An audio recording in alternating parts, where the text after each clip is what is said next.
मंगलमय मंगल करण वीतराग विज्ञान नमो ताई जाते भये अरहंतादि महान जो विद्यादि सागर सुधी जो विद्यादि सागर सुधी गुरु हैं हितैषी शुद्धात्म में निरत नित्य हितोपदेशी वे पाप ग्रीष्म ऋतु में जल हैं सयानी पूजूं उन्हें सतत केवल ज्ञान पाने पूजूं उन्हें सतत केवल ज्ञान पाने। बोलिए भगवान महावीर स्वामी की, आचार्य कुंद कुंद स्वामी की, आचार्य गुरुवर विद्यासागर मुनि महाराज की।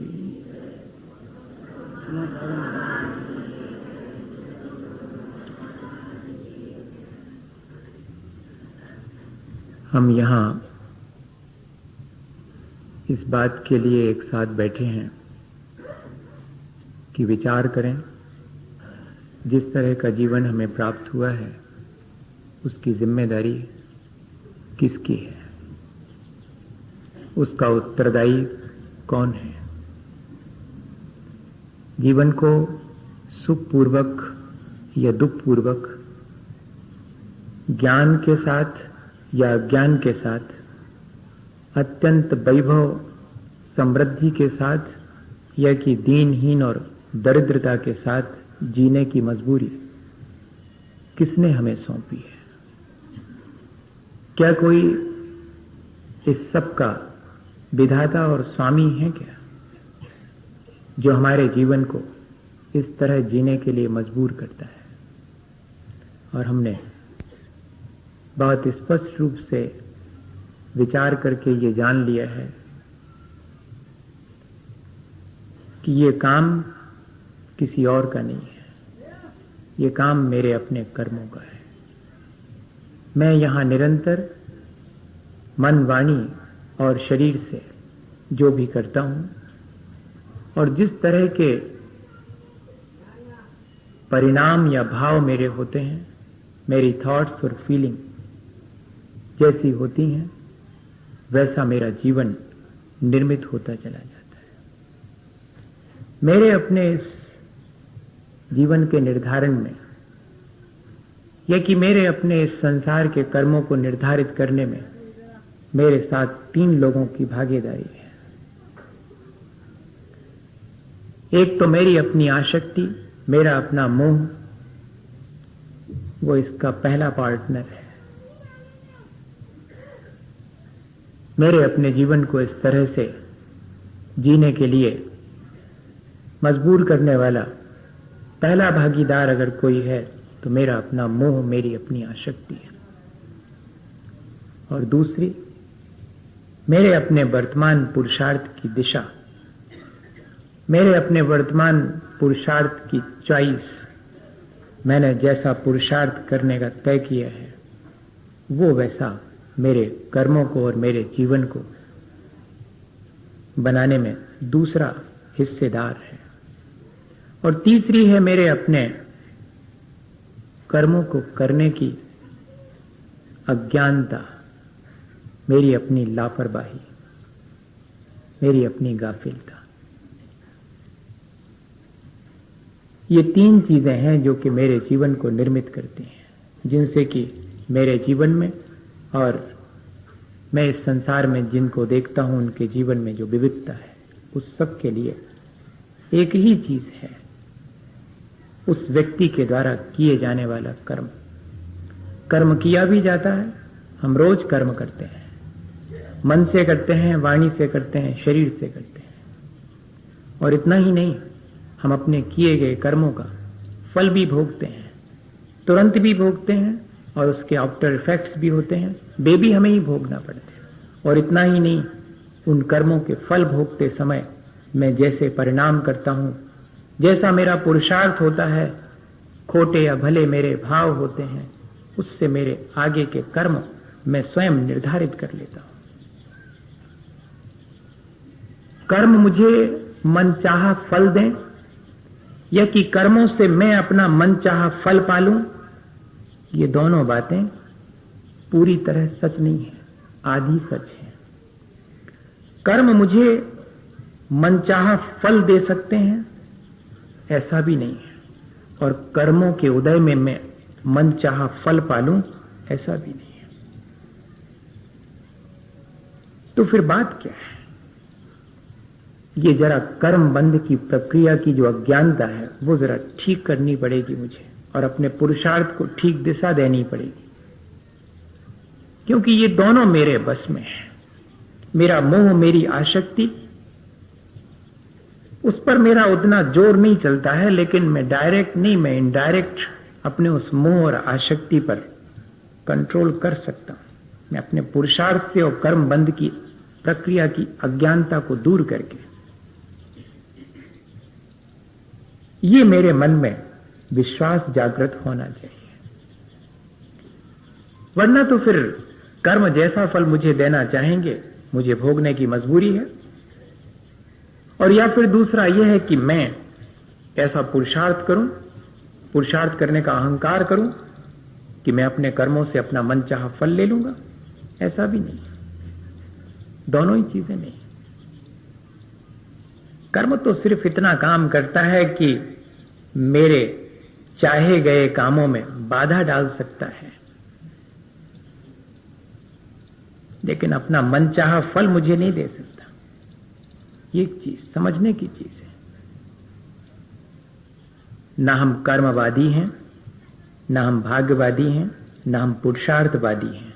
हम तीनों को व्यवस्थित रूप से समझ करके अपने जीवन को पुरुषार्थ के द्वारा अच्छा बनाने के लिए सक्षम है। कर्म मुझे अपना मनचाहा फल दे, तब तो ये कर्मवाद हो गया। मैं अपना मनचाहा फल उससे ले लूं, ये तो पुरुषार्थवादी पना हो गया, ये तो अहंकार हो गया।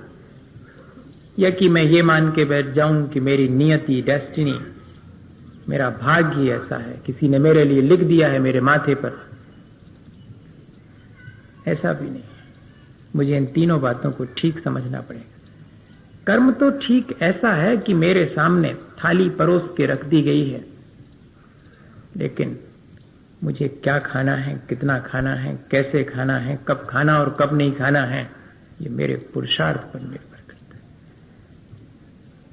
कर्म मेरे सामने थाली की तरह परोस करके रखी हुई चीज की तरह है, और वो भी किसी और ने मेरे लिए नहीं बांधा है, मैंने अपने कर्म करके अपने आगे के लिए उसे संचित किया है। और कर्म तो ऐसा है जैसे कि मैं घर में चना लेकर के आया हूं, तो मजबूरी नहीं है कि मैं कच्चे ही खाऊं। मैं उन चनों को भून करके खा सकता हूं, उनका सत्तू बना के खा सकता हूं, उनका बेसन बना करके, और उसकी बर्फी भी बना सकता हूं और बूंदी बना सकता हूं। ये मेरा पुरुषार्थ है। कर्म तो मेरे पास चने की तरह आया है। मैंने अपने आंगन में एक पेड़ लगाया है आम का, तो मेरी ये मजबूरी नहीं है कि मुझे उसके जब खट्टे फल आएंगे तभी खाना पड़ेंगे। मैं वेट कर सकता हूं, फल पकने पर, मीठे होने पर खा सकता हूं। अगर मेरे कच्चे खाने का मन है तो उनको तोड़ करके और समय से पहले और उनको पका करके खा सकता हूं। और इतना ही नहीं, मैं उनमें मीठी चीज मिला करके चाशनी में उसको पाक करके खट्टा मीठा करके खा सकता हूं। मैं चाहूं तो उन आमों की कच्ची कैरी को तोड़ करके चटनी बना सकता हूं। कर्म के बारे में भी मेरा यही व्यवहार है। कर्म पर मेरा इतना वश है। कर्म का विधाता मैं हूं, कर्म मेरा विधाता नहीं है।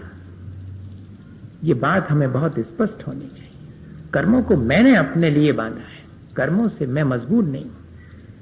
लेकिन एक चीज ध्यान में रखें कि ये बात कब तक सच है और कितने प्रतिशत सच है। ये 95% कर्मों पर सच है, 5% पर मेरा बस नहीं है, ये बात ठीक है। और दूसरी चीज, मेरा वश उन कर्मों के फल देने से पहले पहले है, फल देते समय मेरा वश उतना नहीं है। वो बिल्कुल जुदी चीज है, उस पर हम अलग विचार करेंगे। अभी तो जो कर्म जैसे हमने बांध लिए हैं वैसा ही उनका फल भोगने की मजबूरी हमारी है, ऐसा हमें भ्रम हो गया है। ऐसा नहीं है, कर्म अपना फल देंगे, लेकिन जैसे बंधे हैं वैसा ही देंगे, ऐसा नहीं है। मैं उन कर्मों को अपने भीतर जब बांध लेता हूं, मेरे साथ वो संस्कार की तरह जुड़ जाते हैं, तो मैं उन खोटे संस्कारों को तोड़ भी सकता हूं। मैं अपने बांधे गए कर्मों का क्षय भी कर सकता हूं, नष्ट भी कर सकता हूं। बेफल दें उसके पहले उन्हें मैं कन्वर्ट कर सकता हूं, उनका टेस्ट चेंज कर सकता हूं। मैं उनको समय से पहले उनका फल लेने के लिए मजबूर कर सकता हूं। मैं कुछ देर के लिए उनका फल नहीं लेऊंगा, ऐसी व्यवस्था कर सकता हूं। मैं चाहूं तो उनकी स्थिति, उनके ड्यूरेशन और उनकी पोटेंशियलिटी में कमी वेशी कर सकता हूं, जब तक कि वे मेरे भीतर संचित हैं। मैं ये संचित किए हैं, इसलिए मेरा अधिकार है कि उनमें इस तरह की रद्दोबदल मैं कर सकता हूं। ये बहुत बहुत विश्वास की चीज है, ये अपने पुरुषार्थ को जागृत करने की चीज है। दूसरे नंबर का जो भागीदार है, ये ठीक है कि मैंने अज्ञानतावश अपने लिए आसक्ति पैदा करने वाले मोह को संचित कर लिया है, मैंने बांध लिया है अपने साथ उस कर्म को, और वो मेरे उदय में आकर के मुझे गाफिल करता है, मुझे आसक्त करता है। लेकिन इतना ही नहीं है, मेरा अगर पुरुषार्थ जागृत हो जाए और कर्म बंध के प्रति जो अज्ञानता है वो हट जावे, मैं कर्म बंध की प्रक्रिया को ठीक समझ लूं कि बंधने के बाद वे मुझे मन चाहा फल दें ऐसी मजबूरी नहीं है, और बंधने के बाद जैसे बंधे हैं वैसे ही मुझे भोगना पड़ेंगे ऐसी मेरी मजबूरी नहीं है। मैं उनमें यथासंभव परिवर्तन कर सकता हूं। मैं कर्मों का विधाता हूं, कर्म मेरे विधाता नहीं है। ये बात मुझे बहुत गौर से समझना पड़ेगी। असल में थोड़ा तो कर्मों का फल मिलता है, उसके साथ हमारी पुरुषार्थहीनता उनके फल को और अधिक बढ़ा देती है, उनके रस को डोमिनेट कर देती है। अल्प फल भी देने वाले को हम बहुत बड़ा कर देते हैं। पुण्य उदय जिनके तिनके भी नाही सदा सुख साता।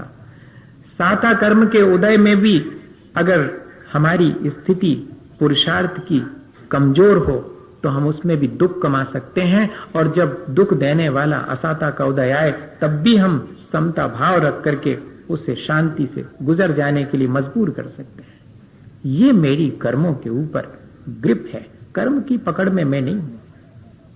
ये कॉन्फिडेंस हमारे भीतर जागृत होना चाहिए। देखें, अपन एक उदाहरण से देखें, शायद समझ में आए। क्या हुआ है कि एक व्यक्ति खेती करता था और हर साल कभी इल्ली लग जाती थी, कभी बाढ़ आ जाती थी, कभी पानी नहीं बरसा, कुछ ना कुछ हो जाता था और फसल ठीक ठीक आ ही नहीं पाती थी। रोने का कारण समझ में आता था, दुख का कारण समझ में आता था कि ठीक तो है, इस बार जरा पानी कम गिरा है तो ठीक फसल नहीं आई, इस बार पानी जरा ज्यादा गिर गया है तो फसल सड़ गई है, और इस बार तो जो है वो इल्ली लग गई है तो फसल सारी खराब हो गई है। भाई दुख का कारण है, और सब लोग उसको सहानुभूति देते थे उसके दुख में। लेकिन एक साल ऐसा हुआ कि न इल्ली लगी, न पानी कम गिरा, न ज्यादा गिरा, और फसल खूब अच्छी आई, कुछ भी सामान गड़बड़ नहीं हुआ, कुछ भी नहीं सड़ा। लेकिन उस व्यक्ति को देखा लोगों ने उतना ही दुखी जितना कि पिछले वर्षों में दुखी रहता था। अब तो दुख का कोई कारण नहीं समझ में आ रहा। पुण्य का अच्छा उदय है उसके, और सारा खलिहान भरा पड़ा हुआ है, अनाज अच्छा खासा है। अब उससे पूछा कि दुखी क्यों, इतना बढ़िया अनाज आया है। कहते कि दुख इस बात का है कि कुछ भी खराब क्यों नहीं हुआ, क्योंकि खराब नहीं हुआ तो अब ढोरों को क्या खिलाएं, अपने खाने को तो ठीक है, ढोरों को खाने को नहीं, जानवर के खाने के लिए नहीं, कुछ सड़ जाता तो कम से कम जानवर के खिलाने का काम आता। आप सब कुछ होते हुए भी दुख निकालना चाहें तो यह आपका पुरुषार्थ है, यह आपका कर्म नहीं है। कर्म ने तो आपके लिए सारा सारा इंजाम कर दिया था, लेकिन आप उसमें से दुख निकालना चाहें तो ये आपको पुरुषार्थ है। और दुख आने पर भी हम उस पर ज्यादा ध्यान ना दें, महत्व ना दें और अपने काम में लगे रहें, तो भी कर्म अपना मनचाहा फल हमें नहीं दे सकता। फल तो देगा लेकिन अपना मनचाहा फल नहीं दे सकता। और जैसा बांधा है वैसे भोगने की मजबूरी नहीं है हमारी। ये बात हमें समझ में आनी चाहिए। हमने पानी की टंकी अपने घर के ऊपर बनवाई है, ठंड के दिन में नहाने का मन है, और जैसे ही टोंटी खोलते हैं तो ठंडा पानी आया है, बंद कर दो। मजबूरी नहीं है कि ठंडा पानी सिर पे गिरने दिया जाए, बंद कर दो। और इतना ही नहीं, थोड़ा वेट करो, धूप निकलेगी, पानी गर्म हो जाएगा, या फिर कॉइल चालू करो, पानी गर्म हो जाएगा। जब तक टंकी में है और नल की टोंटी से नहीं आया है, तब तक जो परिवर्तन करना हो वो हम कर सकते हैं, हमारे मन के अनुकूल। हम उसको जिस तरह का चाहें उस तरह का। और टोंटी में से अगर आना भी शुरू हो जाए तब भी वो धार निकलने से पहले हम एक सिस्टम उसमें लगा सकते हैं पानी गर्म करने का। एक क्षण पहले तक कर्म अपना फल दे, उसके पहले तक मेरा वश है। इस तुबुक संक्रमण कहलाता है। उदय में आने के एक समय पहले मैं उसका इंतजाम कर सकता हूं और उसके रस को बदल सकता हूं, उसके स्वाद को चेंज करके उसका फल ले सकता हूं। इतना मेरा वश है कर्म पर। यह बात मेरे समझ में आनी चाहिए। कर्म बंध की प्रक्रिया समझना इसलिए अनिवार्य है कि मेरी अज्ञानता की वजह से मेरी पुरुषार्थहीनता बढ़ती है, और पुरुषार्थहीनता की वजह से मेरा मोह मेरे ऊपर हावी हो जाता है, और फिर मेरे हाथ में कुछ नहीं रहता, मैं परवश हो जाता हूं। मोह मुझे परवश करे कब? जबकि मैं पुरुषार्थहीन हूं और अपनी अज्ञानता को बढ़ाऊं। नहीं, मैं अपनी अज्ञानता को घटाऊंगा, पुरुषार्थ को बढ़ाऊंगा। देखें वो मोह और आसक्ति मेरा क्या बिगाड़ कर सकती है। क्योंकि इसी संसार में रह करके तीर्थंकरों ने भी प्राणी मात्र के कल्याण का उपाय बताया और स्वयं अपना कल्याण किया है, अपने पुरुषार्थ से किया। अज्ञानता से कर्म बांधे हैं तो मजबूरी नहीं है कि अज्ञानतावश उनको भोग ही जाए, मैं ज्ञान पूर्वक भोग सकता हूं। हाँ, बस इतना ही है। मैंने अगर धोखे से किसी बुरे आदमी को इनवाइट कर लिया है तो कोई जरूरी नहीं है कि मैं उसको घर में पनाह दूं, मैं हाथ जोड़ लूं या कि इंतजाम कर दूं, ऐसा कर दूं जिससे दूसरी बार आए तक नहीं। इतना इंतजाम जैसे हम अपने संसार के कामों का कर लेते हैं, वैसा ही हम अपने कर्मों पर भी कर सकते हैं। तो कर्मों पर मेरा वश है क्योंकि वो मैंने बांधे हैं। Creation is not more than creator. कोई भी कलाकृति किसी कलाकार से बड़ी नहीं होती है।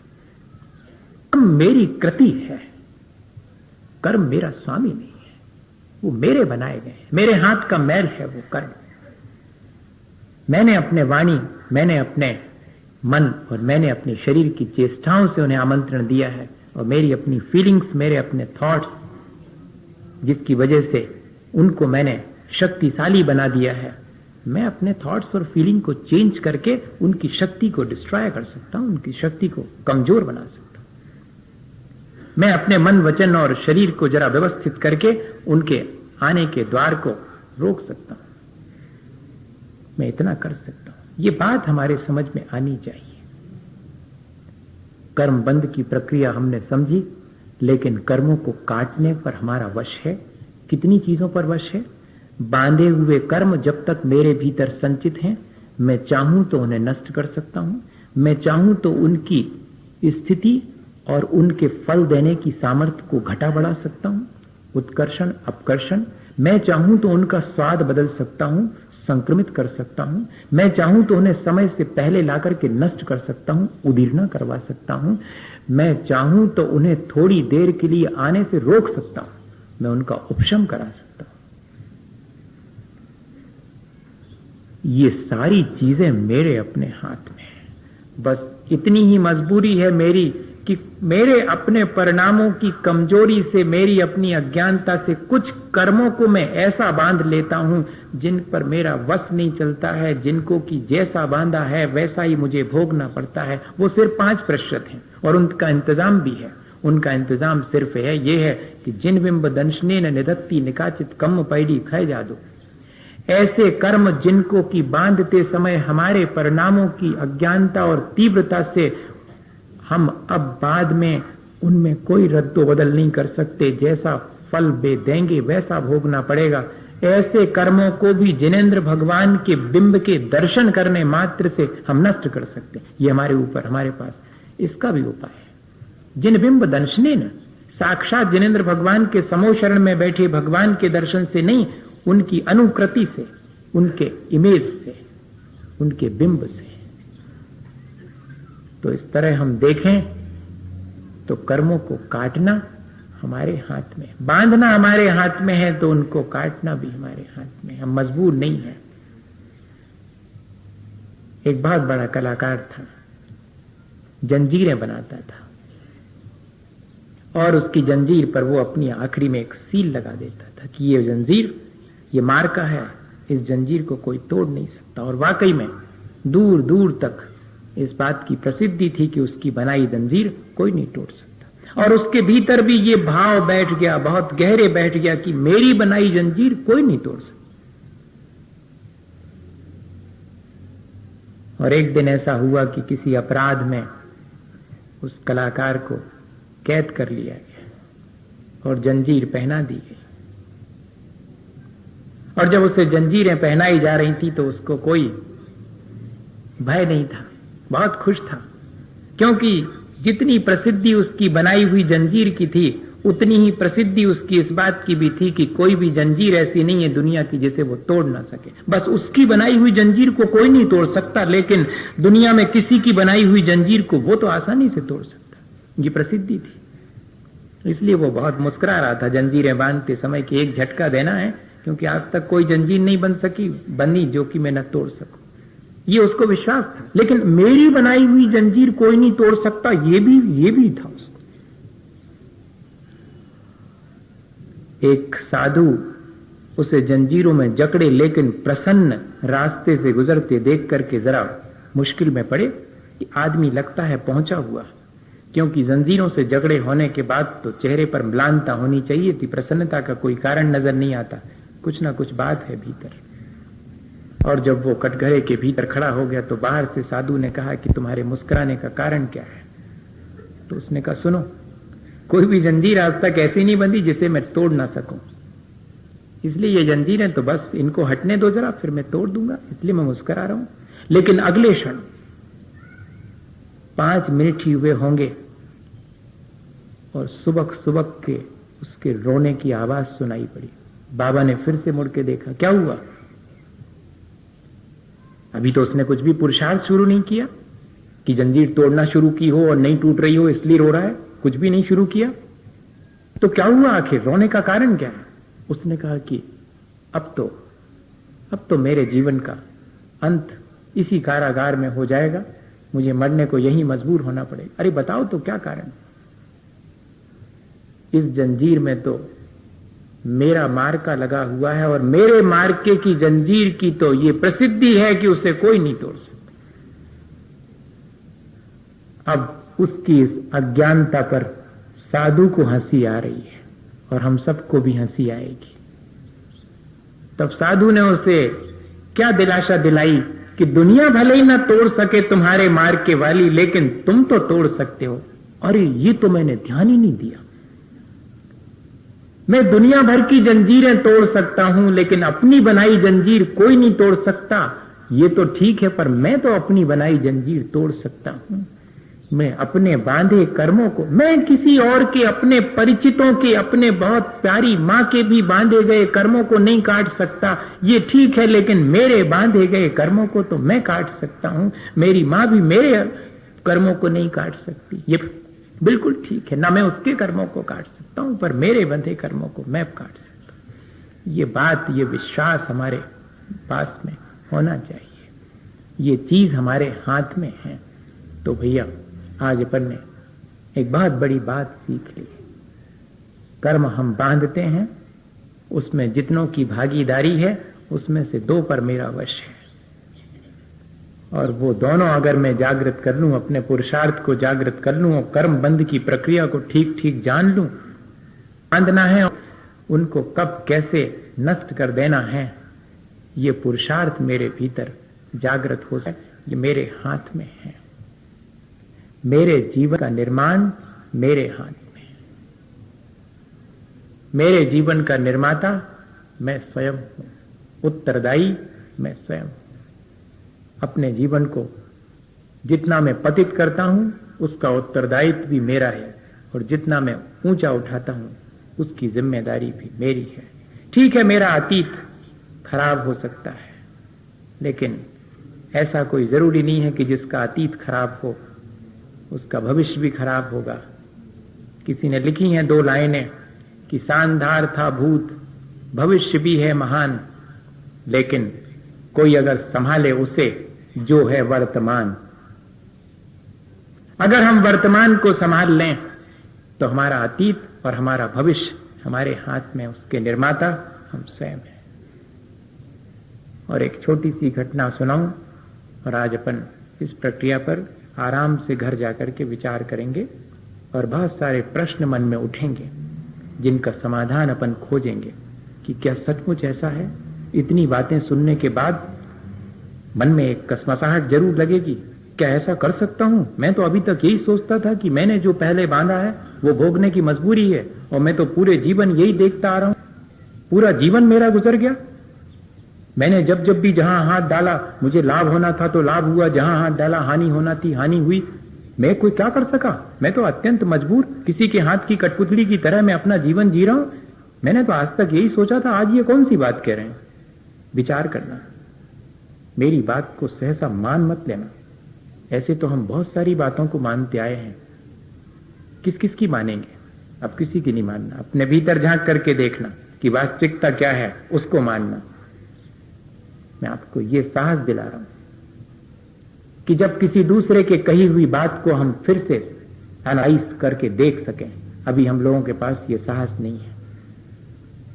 हम स्वयं अपने जीवन में झांक के देखें कि जो मैंने निर्मित किया है उसकी जिम्मेदारी मेरी है या दूसरे की, या कि मेरे कर्मों की है। कर्मों पर भी अपनी जिम्मेदारी नहीं डालना, कर्म बांधने की जिम्मेदारी मेरी है, बस इतना ही है। लेकिन मेरे जीवन को बनाने में कर्मों का कितना हाथ है, कहीं उससे ज्यादा मेरे अपने पुरुषार्थ का, मेरी अपनी चॉइस का है हाथ है। वो उदाहरण बहुत छोटा सा है। एक ज्योतिषी जो भी प्रेडिक्शन करता था वो सही निकलते थे, उसकी सारी भविष्यवाणियां सही निकलती थी। 2 युवकों को उससे ईर्ष्या हुई, उन्होंने कहा परीक्षा करेंगे कि सही निकलती कि नहीं निकलती। उन्होंने अपने ओवरकोट के जेब में और एक चिड़िया पकड़ करके रख ली, चले गए उस ज्योतिषी के पास और कहा कि मैं आपसे ये नहीं पूछना चाह रहा हूं कि मेरे ओवरकोट के जेब में क्या चीज है, ये तो हम ही बताए देते हैं कि एक चिड़िया है, लेकिन हम सिर्फ ये पूछना चाहते हैं कि आपके ज्योतिष में कितनी दम है, मुझे बताओ कि मरी है कि जिंदा है। तो मालूम उसने क्या जवाब दिया था? It is in your hand. चिड़िया तुम्हारे हाथ में है और चिड़िया का मरना और जीना भी तुम्हारे हाथ में। It is in your hand. ये एक प्रतीक है इस बात का। क्यों? क्योंकि वो तो ये सोच के गए थे कि जैसे ही ये कहेंगे कि मरी हुई है तो हम फौरन छोड़ देंगे कि जिंदा है, और ये कहेंगे कि जिंदा है तो दबाने में कितनी देर लगनी है। तो उसने भी यही जवाब दे दिया कि it is in your hand.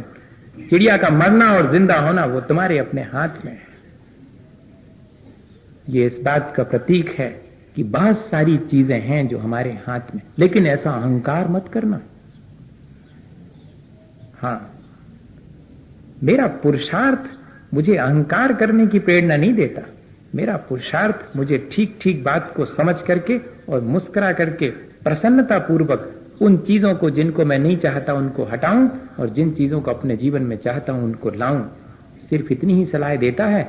आने पर अहंकार करना और नहीं मिलने पर संक्लेश करना, ये तो और अधिक कर्म की प्रक्रिया को बढ़ाने का इंतजाम है।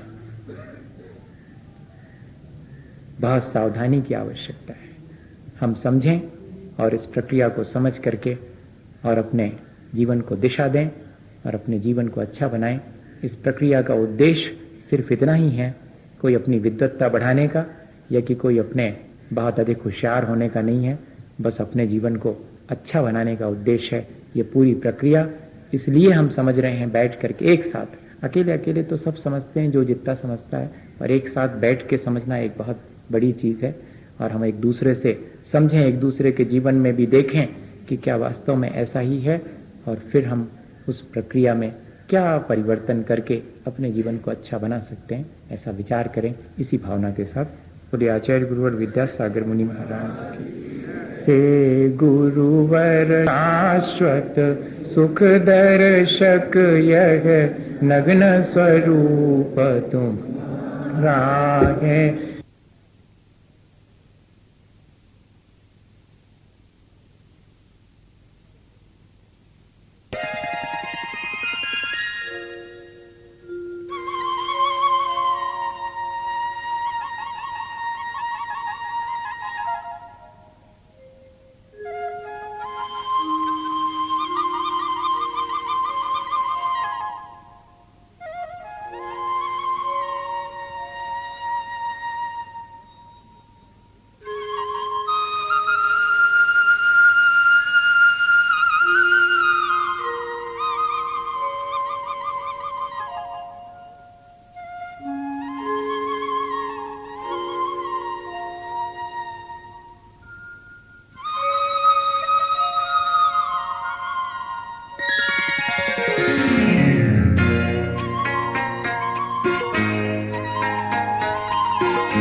समुद्र की रटे पियास पियास, कबीर सीप समुद्र की रटे पियास पियास,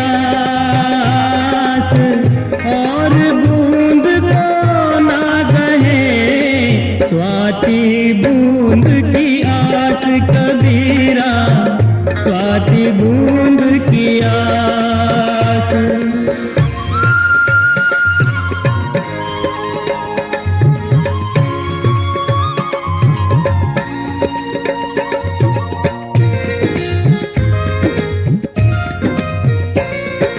कबीरा उठ गाइए और न ठगिए कोई, कबीरा उठ गाइए और न ठगिए कोई,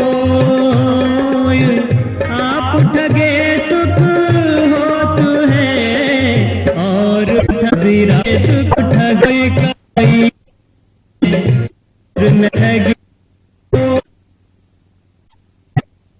ठगे